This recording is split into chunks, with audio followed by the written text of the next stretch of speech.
hermosa de la región de la costa.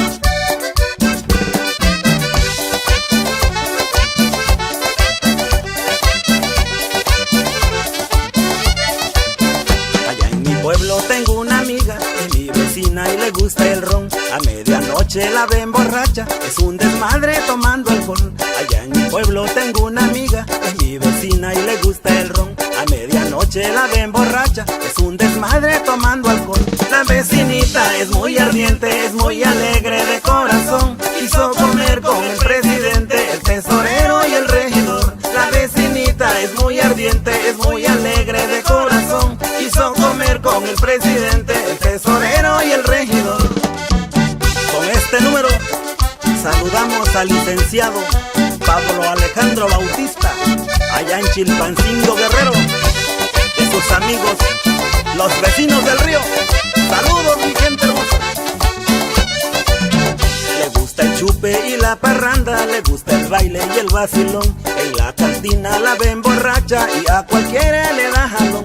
Le gusta el chupe y la parranda, le gusta el baile y el vacilón. En la cantina la ven borracha y a cualquiera le da jalón.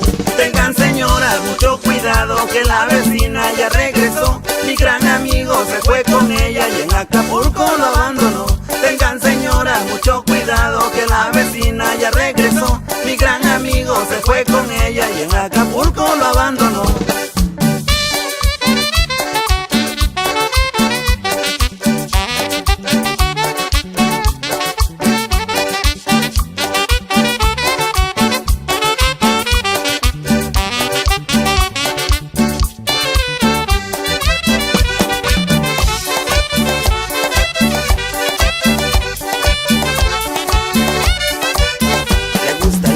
Y la parranda, le gusta el baile y el vacilón.